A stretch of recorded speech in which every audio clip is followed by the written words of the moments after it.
My name's Gane. I'm 23 years old and I'm from Basingstoke, Hampshire. My day job is as a credit analyst within the financial services, but obviously at the weekend I'm a tough mad person.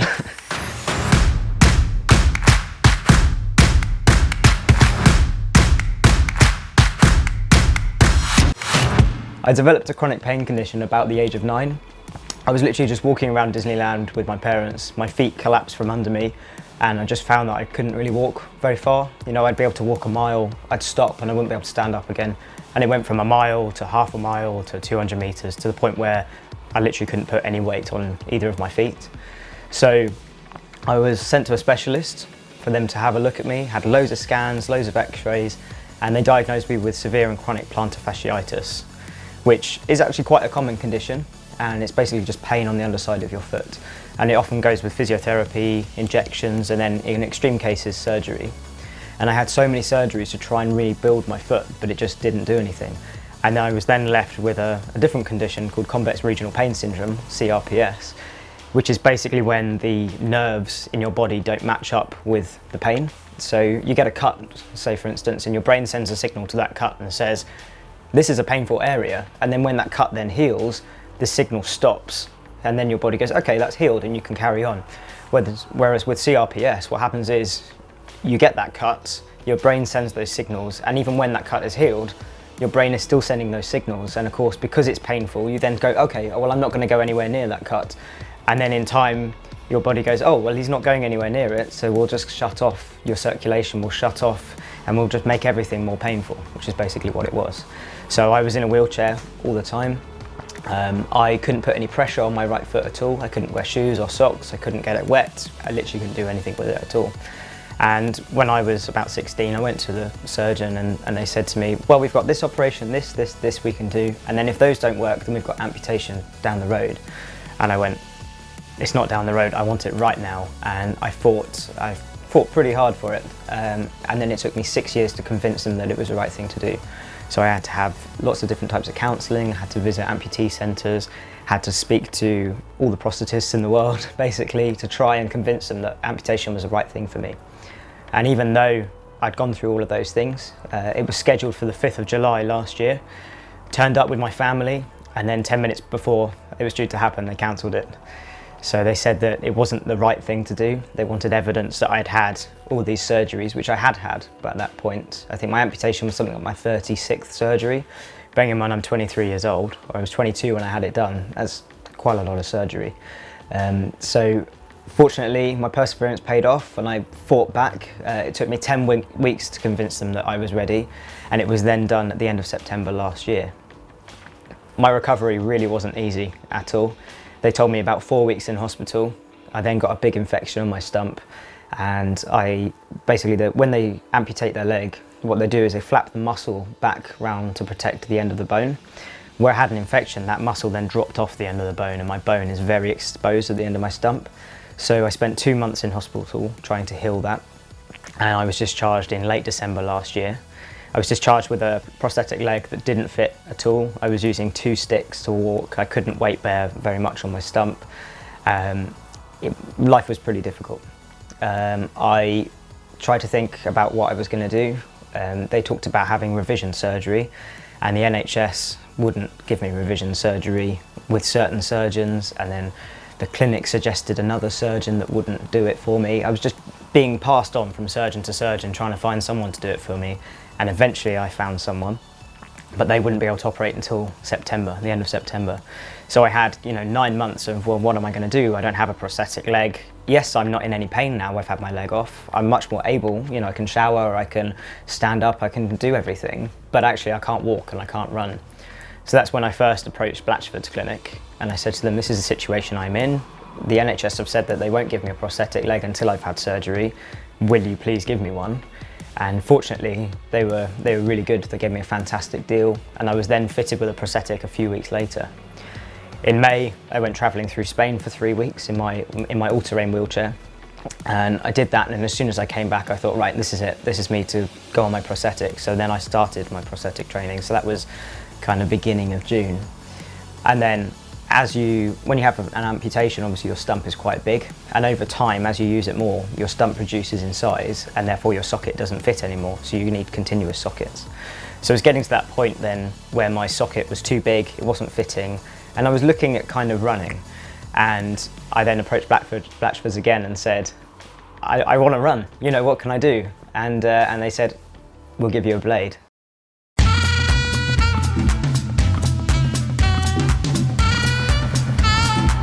I'm Alan Tanner, working for Blatchford's. I've actually worked for them for about 40 years.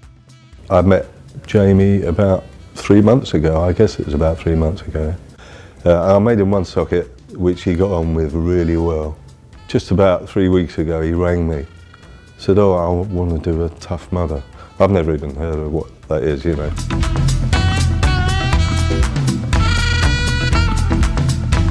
Thinking about doing it on a pair of crutches and stuff like that, and I said, no, just go for it on the leg. And, you know, I'll pick up the consequences if it breaks or if it gets really dirty. I'll sort it for you. So he did, and I think he really enjoyed that. Yeah, here we are 2 or 3 weeks later. Jamie's managed to persuade the company to provide him with a blade, which is fantastic. And I expect him to be able to do so much more with that blade. Yeah, it's robust enough to give him a lot more speed and, well, pretty much do what he wants to do. I was 9 years old, the last time I ran without pain. Madness. So much fun.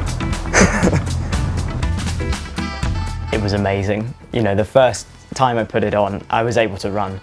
14 years without being able to run is quite a long time, and it just felt freedom, you know.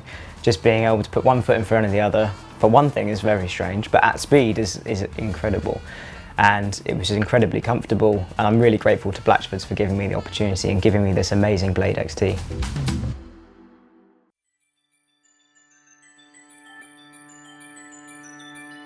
Tough Mudder is fantastic. I've always loved it. But it's always about what can I do next. You know, once you've got your 10 headband, you've got another 15 to go until you get your next one. So it's always that, what can I do that's a bit different? And having had the difficulties that I had with my first Tough Mudders in my wheelchair, I really wanted to be able to push somebody else around the course and allow them to have opportunities that they wouldn't have had otherwise. I put out an ad on social media a few weeks ago about trying to get somebody that was disabled to try and access Tough Mudder. I really wanted to give somebody an opportunity to actually finish it. And I had quite a few people contact me that said, yeah, I love sport, I do this and I do that, and I go with my friend to do that, and I thought, okay, that's great, but I really wanted to give someone an opportunity that didn't have it necessarily. So I had an all-terrain wheelchair, so I thought, I'll use that. And that's where I found Jeshu. So we had a few chats and said, right, what are you able to do, what are you not able to do? Because he needed to be able to crawl, say for instance, or other different bits. So we had those conversations, and it was literally only a week before Yorkshire, and we just rocked up and turned up. I think he's really excited. I think he's really nervous. He's never done Tough Mudder before, so I think as soon as he gets here, as soon as he sees the atmosphere, he'll buzz up, he'll get really excited, and then it's just a challenge for the rest of us. You find out what you can do by starting and trying. Yeah. Before Jeshu had chronic pain 18 months ago, his motto was, I'm just going to do it. And he'd get himself into some scrapes, but he'd do it, and he always got out of them somehow. Yeah. Just try. You don't know what you can do until you push your limits a little bit, yeah. People will get on board, people will pull you along, people will push us. We'll get through it. One big family. One big family, Helping exactly. each other.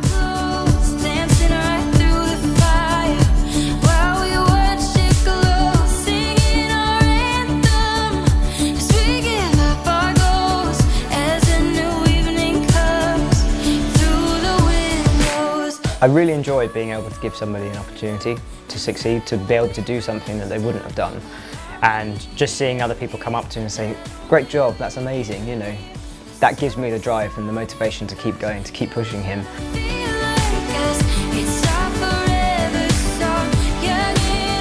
Emotionally, it was just the best but the most moving experience I've experienced in years. Kathy called them muddy angels. Yeah. Yeah, they are. They're angels.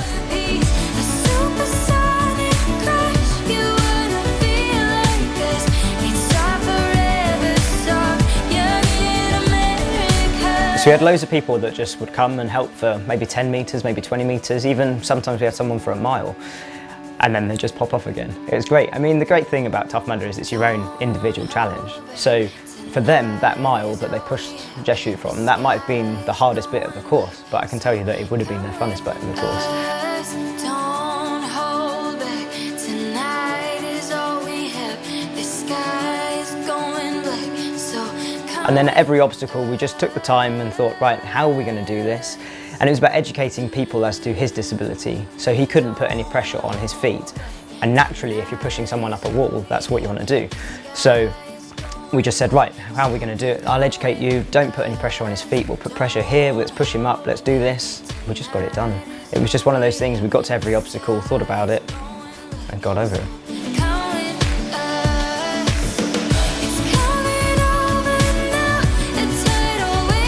Yeah, pushing someone through and helping someone through Tough Mudder is one of the best experiences you can do, literally. Every single person that we had help with, they said it was the best Tough Mudder they've done. And these guys, you know, as a chap who got his 25th, and out of 25 Tough Mudders, this was his favourite one. I have people who I inspire, but I don't have anyone who inspires me, and I've found a community now that inspires me. So it's worth all the pain to just find it, and now I found it, I won't let go.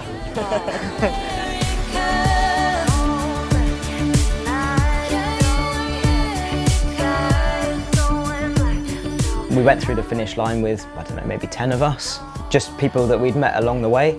It was, I mean, that going through electroshock therapy at the end was just, that was a highlight to me. The ground was so squishy that we were just falling over everywhere, but Jeshu had a great time, we all had a great time. And actually everybody that I spoke to at the end, they said that was the best Tough Mudder they've ever done. And I definitely want to do more.